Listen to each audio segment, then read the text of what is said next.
Rachel is an example,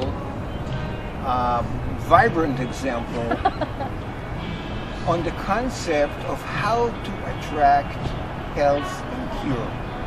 She really falls into the class of patients who recover. Before they recover, they attract health and cure by their sheer will.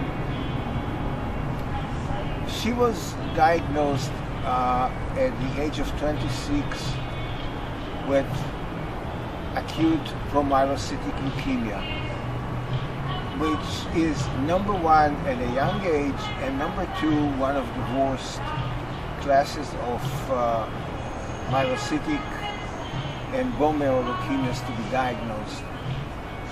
She has an amazing story, and what's of interest to us today is the motivation to be healthy again, the motivation to attract health, which is nothing but another manifestation and another use of living in alignment with the law of attraction.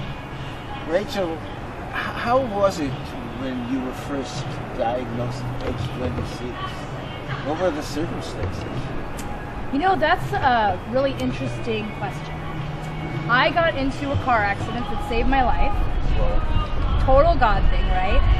And when I went to the hospital with a friend of mine a couple days after my car accident, they said, you have really low platelets. We don't know why. And it took them about 2 or 3 days to actually diagnose the leukemia.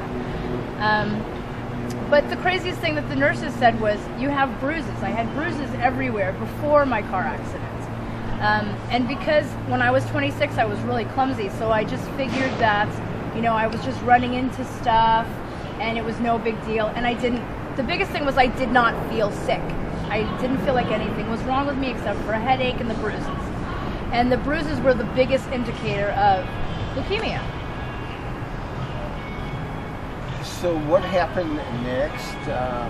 They found the aberration in your blood counts, and all of a sudden the bruises from the car accident were irrelevant. Right.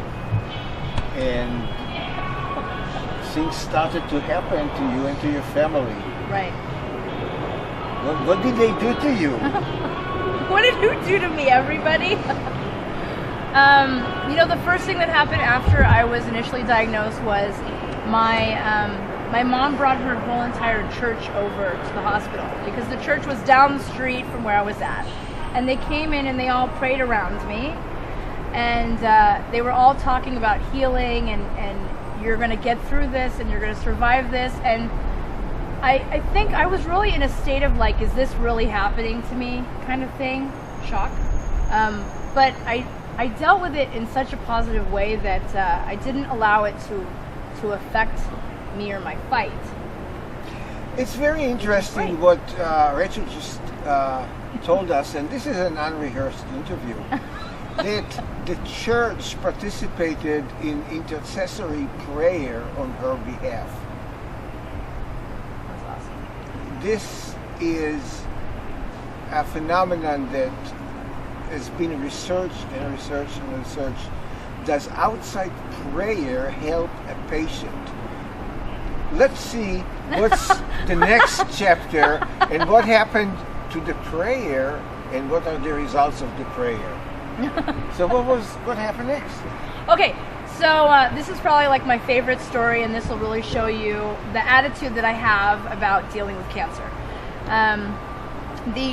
I was at Ventura County Medical Center and I had to be transferred to City of Hope, and these ambulance guys came into my room to transfer me, and they were really, really serious. And I don't think I understood why they were serious because I didn't know that I had terminal leukemia because my mom did not tell me that until after I was better.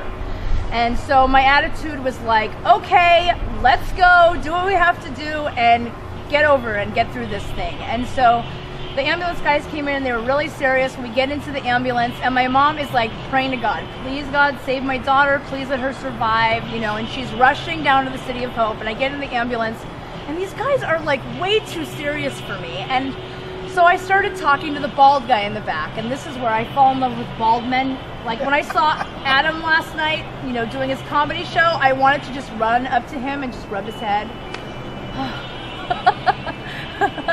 And the guy up front, he looks like Tom Cruise, and so Tom Cruise says, "Hey Rachel, do you mind if we play some K-Rock?" And I was like, "Sure, let's play it," you know? I really wanted to change the attitude and the energy in that ambulance because we were going to be stuck together for 3 hours. And so he starts playing K-Rock and Tom Cruise is singing and the bald guy in the back is talking to me and I'm laughing and dancing in this gurney. And we get to City of Hope and my mom is standing there waiting, praying to God that I am alive. And I get out of the ambulance on the gurney and we're hysterical. And she goes, "Go figure, Rachel is hysterical, you know, fighting for her life against cancer, and she's having a party in the back of an ambulance." I mean, and that's really where it started, was that whole attitude, change of attitude. Just because I was diagnosed with cancer didn't mean anything else. Interesting. Then she was admitted to the City of Hope Medical Center, which is a top-notch medical center in the United States, and she started or placed on a grueling, cruel treatment program to which she consented. She took on herself a grueling and cruel treatment plan that many other patients say, "I give up, I don't want." She had a different attitude. She wanted to attract health to herself. What happened next? Okay, let me just say something. I have to tell you. One of the things that I have realized is when you are diagnosed with cancer, you should have options. You shouldn't just be told, "This is it. This is the only option for you to survive." Okay? Right. And in many cases, I think if I was given more than just one option, one treatment plan, that perhaps I would have tried something else. But because I was diagnosed so far into the disease, I didn't have the option of making a decision or a well-informed choice. So when I got to the City of Hope, they immediately got me into treatments, chemotherapy treatments, which actually made my lungs, my whole body go into shock. My lungs filled up with blood. Fluid went up into my brain. I mean, like all kinds of stuff happened, and they had to put me into a drug-induced coma for 10 days. And I mean, that was that beginning of those treatments. And the treatments kind of very prolonged. The ultimate and the best treatment in situations like that is really, in her case, was the stem cell transplant, which entitled what? What did that require? What kind of experience did you have to go through? Okay, so you forgot. So I was diagnosed the first time, and I relapsed, and the cancer was then in my spinal fluid, which was harder to treat. I had to have brain surgery. I have a port in my head to administer the chemotherapy. And then they said, because the cancer came back so fast, we have to do a stem cell transplant.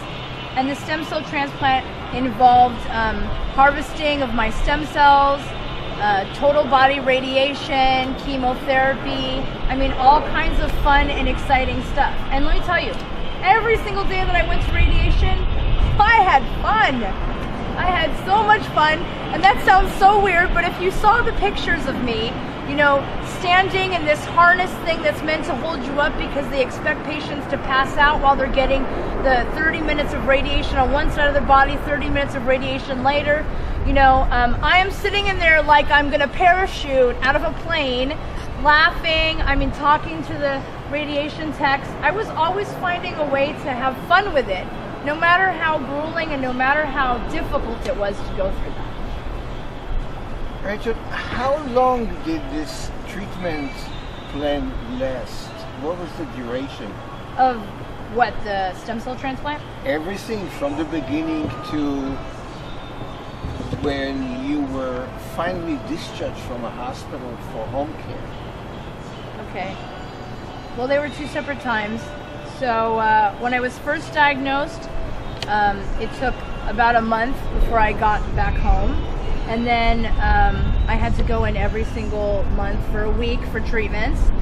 And then when I relapsed, that was pretty quick. The treatments were really easy. I would just go into the hospital and get the treatments done and then go back home. And then after the stem cell transplant, let's see, since I had my own stem cells, it was really great because I recovered faster than most people. And within 2 weeks after my stem cell transplant, I went home. Did you hear what she says? The treatment was really easy. Don't believe her. Well, the radiation burn wasn't really exciting, and the breathing treatments because of the mucositis from the radiation wasn't really exciting. But we're talking about positive attitude. No matter what kind of stuff you deal with, you should always have a positive attitude because that is what's going to help you get through that experience. And it's just like they say, endorphins. When you laugh, it's like raising endorphins in your body, and it's raising that energy, and that's really what people need to do. They need to find some way to cope with that cancer, that disease, or that situation in a positive way. And for me, it was laughing. Anytime I could laugh, I was hysterical. And it's all about like getting your family in and getting your friends in and watching movies and laughing and like just laughing no matter what's going on, or just finding a positive way to deal with that. It is amazing getting your family in, getting your family involved, getting your friends. Family and friends are very important as a supportive network. Definitely. Being in a good mood, watching fun movies, and then trying to enjoy what kind of life that you can enjoy at that time. So at some point you were sort of discharged from active treatments and were told, oh, your blood count is satisfactory now. How long did that take? I don't know. I don't remember everything. I have a lot of chemo brain. I don't know, probably after I got back home, maybe like a month after the stem cell transplant, but my immune system is still kind of, on the cusp, but I do take a lot of vitamins to try to help that. And now you're 7 years after the diagnosis, which is an amazing medical achievement. So in my mind, it reinforces one thing, that there is no bad cancer that cannot be struggled and battled and win the battle with. If the patient is willing to go through whatever it takes to go through, and the patient is looking for a good, qualified medical center to help, they can literally manifest cure. This is a matter of teamwork. It's a matter of mastermind. Rachel masterminded with the oncology nurses, with the hematologic oncologists. She masterminded with her friends, and everybody became one supportive brain trust to support her and get her to where she is now, sitting in this beautiful patio and telling her story. And the reason I asked her to tell this story is to encourage other cancer patients that cure is possible, even in the worst case scenarios of some horrible diagnosis that somebody throws at you and says, oh, only 10% survival. Don't ever believe that. You better believe what you want to believe if you want to have a cure. You have to have a will to live. What's your advice to cancer patients? I really want to tell you something. You just said something. You said